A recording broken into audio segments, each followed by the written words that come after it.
Transcending history and the world, a tale of souls and swords, eternally retold. The two swords return to right the destinies of the involved once again in the newest installment in the Soul series, Soul Calibur 5. Soul Calibur, for those of you who don't know, is a weapon-based fighting game that includes killer combos, flashy attacks, and all things evil swords with eyeballs. Soul Calibur 5 takes place 17 years into the future after Soul Calibur 4, so that means some of your old favorites won't be returning for the next match, as descendants of their older characters shall be taking their place. Love Xianghua? Well, don't you worry your pretty little heads. Her spunky and funky fresh daughter Lei Sha is here to prove to you that justice will prevail. Series staples such as Ivy and Mitsurugi also return to take on some of the newer combatants, whilst these new and old characters make the roster round out to be a nice whole with unique playstyles like Viola and Zai. There are still a few classic additions that seem to be absent that make me a little irritated. Talem. Anyways, the story in the game follows Patroklos and Pyrrha Alexandria, son and daughter of Saviti Alexandra from the previous games respectively.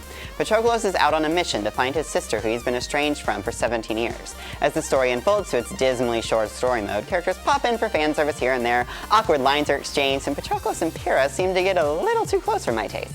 In short, the story's okay, however Project Soul made the curious decision to not include individual arcade mode endings for every character. So in the end, you're just left with a clear time screen after running the quick 6-battle gauntlet. It's definitely disappointing, especially for a story junkie like myself. Other than story mode and arcade, not much else runs the single-player modes of Soul Calibur 5. There's a handy quick battle mode which lets you test your skills against over 200 custom characters created by the designers, and a deviously hard Legendary Souls mode which is just a boss rush with pretty colors. Other than that, you're stuck to versus, online, or character customization. Don't get me wrong though, the versus mode is amazing.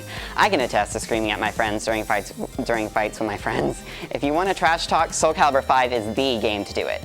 The gameplay during these fights is phenomenal as well. The addition of the gauge mechanic in the game is very welcome. With this, you're able to pull off flashy critical edge attacks, which are basically glorified super moves, which can definitely pull the fight in your favor if you seem to be struggling.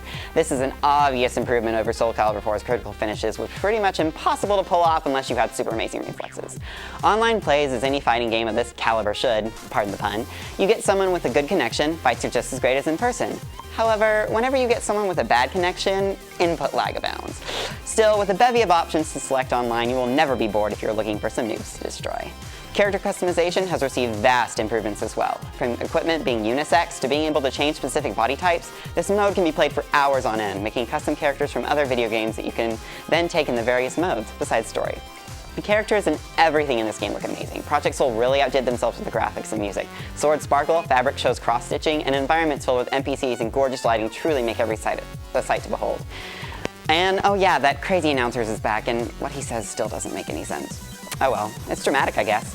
Okay, let's get to the rundown. Story gets a 7.0. The story is engaging and interesting at points, but it just gets bland and the melodrama gets a little old like after episode 2 in the story mode. Presentation gets a 9.5. This game is truly a work of art, from sound design to art style, and everything runs perfectly at 60 frames per second, minus a few bad voiceovers. Gameplay gets a 9.5. Battles are fun and tight and gripping to watch. Design gets a 7.0. Whilst the interfaces are slick and everything is responsive, the lack of key characters, arcade mode endings, and gallery options previous in other entries frustrates me. Replay value gets a 9.5. There's enough in Soul Calibur 5 to keep you coming back for seconds of smack-talking, TV-yelling fun with character customization and nicely balanced versus most game offers. I would give Soul Calibur 5 a final score of 9.0, because even though it lacks some of the single-player depth of previous entries, it more than makes up for it with its competitive and fun multiplayer options. In the end, I am very pleased to say, Soul Calibur 5, welcome back to the stage of history.